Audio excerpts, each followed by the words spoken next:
धर्म का मामला नहीं है। हमारे यहाँ धर्म के आधार पर न लेंगे न देंगे, न धर्म के आधार पर भेदभाव करेंगे, न जुडिशियरी होगी धर्म के आधार पर, न पुलिस होगा धर्म के आधार पर, न नौकरी होगी धर्म के आधार पर, न चुनाव होगा। लेकिन दुर्भाग्य है कि इस देश में सब कुछ धर्म धर्म ही होना शुरू हो गया। केवल हिंदू धर्म पर आस्था रखने वाले दलितों को ही दिया जाएगा। जो कि अनुसूचित जाति को आरक्षण प्रदान करता है, उस पर धार्मिक प्रतिबंध लगा दिया। किसी के साथ धर्म के नाम पर भेदभाव नहीं करेगा।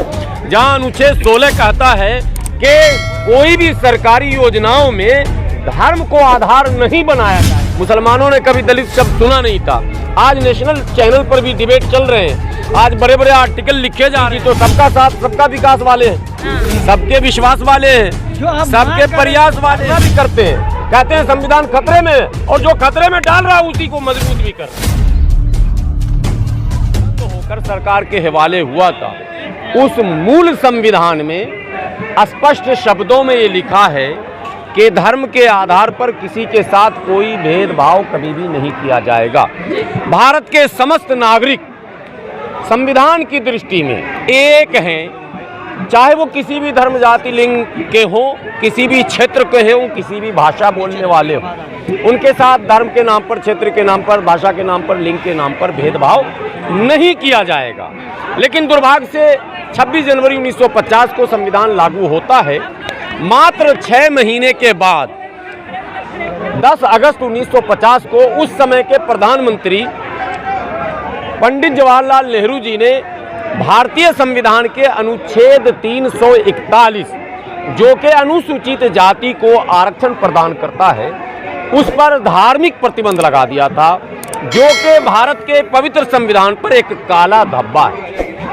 इस काले धब्बे को मिटाना इतना जरूरी है। पूरी दुनिया में हमारे संविधान की चर्चा होती है, प्रशंसा होती है, तारीफ होती है, आदर और सम्मान से भारतीय संविधान का नाम लिया जाता है। भारतीय संविधान महान इसलिए नहीं है कि वो भारत का संविधान है। भारत का संविधान महान इसलिए है कि उसमें कोई ऐसा वर्ग नहीं भारत का है जिसके हक और अधिकार की बात नहीं की गई हो और उसकी रक्षा की बात नहीं की गई हो। लेकिन दुर्भाग्य से जब इसमें काला धब्बा लग गया तो ये लिख दिया गया कि ये सुविधा केवल हिंदू धर्म पर आस्था रखने वाले दलितों को ही दिया जाएगा, जबकि ऐसा 1949 में नहीं था, 1936 में भी नहीं था। ड्राफ्टिंग से लेकर एंड तक, यानी 26 नवंबर 1949 तक इस तरह की कोई भी बात भारतीय संविधान में न थी और न इसकी गुंजाइश थी। लेकिन दुर्भाग्य से पंडित नेहरू जी ने अपने उसी मनुवादी सोच को आगे बढ़ाते हुए इस पर एक धब्बा लगाया और उसके बाद केवल इस्लाम या क्रिश्चियनिटी को नहीं बल्कि बौद्धिज्म और सिखिज्म को भी निशाने पर लिया और इसमें यह लिख दिया गया कि यह सुविधा केवल और केवल सिर्फ हिंदू धर्म पर आस्था रखने वाले दलितों को ही दिया जाएगा। ऐसे में सरदार तारा सिंह ने हंगामा शुरू किया और 6 वर्षों के उनके जद्दोजहद के बाद, 6 वर्षों की मेहनत और लड़ाई के बाद 1956 में सिख को इसमें वापस इंक्लूड कर लिया गया, जोड़ लिया गया। उसके बाद बौद्ध मैदान में आए।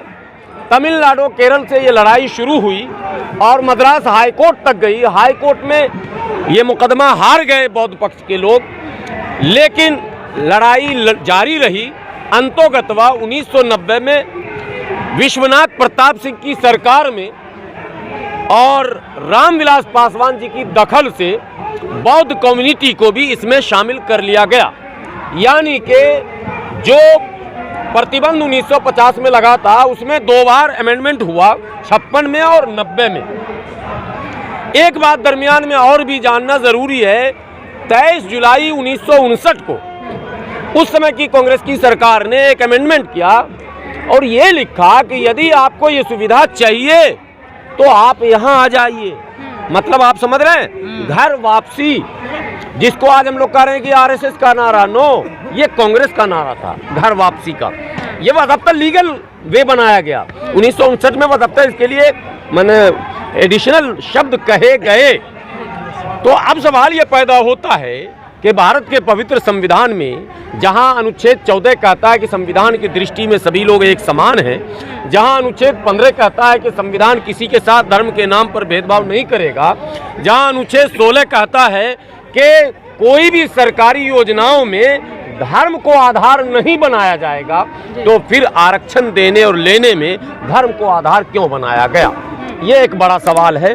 और उसको लेकर ऑल इंडिया यूनाइटेड मुस्लिम मोर्चा 1994 में जब बौद्ध को इंक्लूड कर लिया गया, तब ये सवाल पैदा हुआ कि आपने सिख और बौद्ध को जब जोड़ा है तो भारत का सबसे बड़ा अल्पसंख्यक जो है और उसके जो सबसे बड़ी आबादी है दलित मुसलमानों की, अब जब दलित मुसलमान कहते हैं तो हम लोगों की लड़ाई में पहले मुसलमानों से ही लड़ाई हुई। मुसलमानों ने कभी दलित शब्द सुना नहीं था। आज नेशनल चैनल पर भी डिबेट चल रहे हैं, आज बड़े बड़े आर्टिकल लिखे जा रहे हैं, आज सुप्रीम कोर्ट कमेंट्स कर रहा है, आज सरकार को हलफनामा देना पड़ रहा है। यह ऑल इंडिया यूनाइटेड मुस्लिम मोर्चा की लगातार निरंतर मेहनतों और संघर्षों का नतीजा है। मैं बधाई दूंगा आप लोगों को भी, पिछले 7-8 वर्षों से आपके चैनल और तमाम आप जैसे लोगों ने कवरेज दिया है, मुद्दे को उठाया है, जिसके कारण भी ये मुद्दा इतना ज्यादा गंभीर हुआ है। दलित शब्द का मुसलमानों ने सुना नहीं था, दलित शब्द का विरोध किया। मैं बता रहा हूँ, सुना ही नहीं, दलित शब्द का विरोध किया। लेकिन जब मंडल कमीशन लागू हुआ तब सवाल पैदा हुआ कि आरक्षण तो वहां भी मिलेगा, ओबीसी में 340 में। तो मंडल कमीशन में मुसलमानों के उन बिरादरियों को शामिल किया गया। सवाल पैदा हुआ कि जब सामान्य वर्ग का मुस्लिम होगा, जब ओबीसी का मुस्लिम होगा और जब एसटी का मुस्लिम होगा, जो कि लक्षद्वीप से बाकायदा चुनाव भी लड़कर आते हैं, पीएम सईद के लड़के, वो एसटी के लिए सुरक्षित सीट है, तो एसटी होंगे यानी कि 342 में होंगे, 340 में होंगे, सामान्य में होंगे, ईडब्ल्यूएस जो मोदी जी ने अभी दिया है एडिशनल, उसमें भी होंगे। यानी इन तमाम वर्गों में जब धर्म नहीं है तो केवल 341 में ही धर्म का प्रयोग क्यों किया गया? ये एक बड़ा सवाल है और ये लड़ाई सुप्रीम कोर्ट ने अब गंभीरता से ली है। सुप्रीम कोर्ट के सरकार के से जो जवाब मांगा था, उसके कारण सरकार ने केजी बालाकृष्ण, जो कि एक मुख्य न्यायाधीश रह चुके हैं, उनकी अध्यक्षता में एक आयोग का गठन किया है। 2 वर्षों की समय सीमा दी गई है। आज के इस संविधान दिवस के धरने के माध्यम से ऑल इंडिया यूनाइटेड मुस्लिम मोर्चा आदरणीय प्रधानमंत्री को भी हम लोग मेमोरेंडम भी देंगे। हम ये मांग करते हैं कि आप इनकी जो समय सीमा 2 वर्ष है उसको 1 वर्ष करें। इनके जो सदस्य हैं 2 केवल बनाए गए हैं, उसमें 2 दलित मुस्लिम वर्ग के सदस्य भी जोड़े जाएं और जैसे फास्ट ट्रैक पे काम किया जाता वैसे इस पर तेजी से काम हो और जल्द से जल्द सुप्रीम कोर्ट को निर्णय करने दें, या फिर सदन में ही स्वयं मोदी जी तो सबका साथ सबका विकास वाले हैं, सबके विश्वास वाले हैं, सबके प्रयास वाले हैं। जो सारी मांग तो हम कह रहे हैं, हाँ, जो आप सारी मांगे कर रहे हैं, लेकिन संविधान तो खतरे में बताया जा रहा है, तो ये मांगे पूरी कैसे? संविधान तो 10 अगस्त 1950 को ही खतरे में आ गया था। जब इस पवित्र संविधान पर आप धर्म लिख देंगे, जो संविधान कह रहा है कि धर्म कोई धर्म का मामला नहीं है, हमारे यहाँ धर्म के आधार पर न लेंगे न देंगे, न धर्म के आधार पर भेदभाव करेंगे, न जुडिशियरी होगी धर्म के आधार पर, न पुलिस होगा धर्म के आधार पर, न नौकरी होगी धर्म के आधार पर, न चुनाव होगा। लेकिन दुर्भाग्य है कि इस देश में सब कुछ धर्म धर्म ही होना शुरू हो गया और कॉमनल पॉलिटिक्स सर चढ़कर बोलने लग गया। हम कॉमन पॉलिटिक्स की बात करते हैं, लेकिन राजनेता कॉमनल पॉलिटिक्स की बात करते हैं और यही कॉमनल पॉलिटिक्स संविधान को कमजोर करता है। इसलिए जरूरत इस बात की है कि संविधान के अंदर जो छेड़छाड़ हुआ है और उसमें जो धर्म शब्द जोड़ा गया है, पहले उसको रिमूव किया जाए, उस काले धब्बे को पहले हटाया जाए, तभी जाकर इस लड़ाई में बल मिल पाएगा। एक तरफ जो लोग कहते हैं संविधान बचाओ, जो लोग धरने प्रदर्शन कर रहे हैं, मैं खुली बात कर रहा हूं, विशेषकर एससी वर्ग के नेताओं से मैं कहता हूं, आपके दिमाग में आरएसएस ने यह भर दिया कि अगर एससी यानी 341 में मुस्लिम शामिल होगा तो हमारा फिर क्या होगा। आप कम से कम करुणानिधि और कर्पूरी ठाकुर से तो सीख ही सकते थे।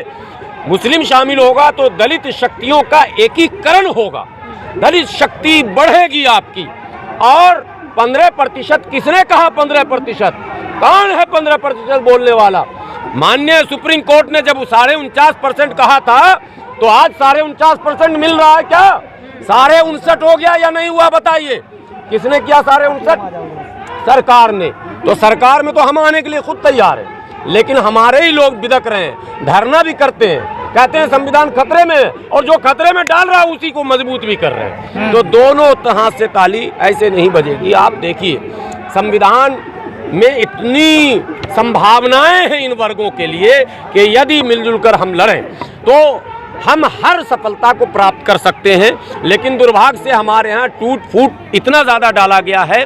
जब से सुप्रीम कोर्ट का एक कमेंट आया है और केंद्र सरकार ने जो हलफनामा दिया है, हमें टीवी चैनलों पर भी हमारे एससी समाज के लोग, मैं नाम नहीं बताऊंगा, लीडर कह रहे हैं मैं तो इसका विरोध करूंगा, मैं तो होने ही नहीं दूंगा। मैंने कहा आपने बाबा साहब को पढ़ा ही नहीं, आपने कर्पूरी ठाकुर को पढ़ा ही नहीं, आपने करुणानिधि को पढ़ा ही नहीं। साहब आखिर मध्य क्या कहते हैं, तमिलनाडु में 69% रिजर्वेशन मिल रहा है। कर्पूरी फार्मूला पर अगर जाएं तो 80% ये सारी चीजें खत्म हो जाएंगी जब हिंदू राष्ट्र बनेगा, इसकी मांग हो रही है। हम लोगों के जीते जी तो नहीं बनेगा, हम लोगों के जीते जी तो नहीं बनेगा। संविधान है तो देश है, संविधान नहीं हो तो फिर देश की कल्पना क्या करनी है? देश तो टुकड़े टुकड़े बढ़ जाएंगे। तो ये कभी नहीं हो सकता कि कोई नहीं, ये कभी नहीं हो सकता कि जिस संविधान ने पूरे देश को एक मोती की तरह तस्बीह में, माले में जोड़ कर रखा है, ऐसे पवित्र संविधान को कोई समाप्त करने की बात करता है, वो बेवकूफ़ी भरा शब्द है। हाँ, हमारे लोगों को इसके लिए सतर्क, सजग, सावधान होने की आवश्यकता है, अध्ययन और अधिक करने की आवश्यकता है, और सच्चाई को तह तक जाकर जानने की ज़रूरत है। संविधान को सरकार क्यों खत्म करेगी? उसी संविधान से मोदी जी प्रधानमंत्री बने। नहीं, मोदी जी प्रधानमंत्री बने हैं, सभी लोग उसी की शपथ भी लेते हैं, लेकिन उसी की धज्जी भी उड़ाते हैं। ये सब तो प्रायः देखा जा रहा है। लेकिन सबसे बड़ी बात है कि जनता चुप नहीं रहती है, बोलती है, दौड़ती है, घर से बाहर निकलती है, सड़कों पर आती है। ये इस बात की अलामत है, ये इस बात की पहचान है कि देश में अभी संविधान बचाने वालों की भी बहुत बड़ी संख्या मौजूद है।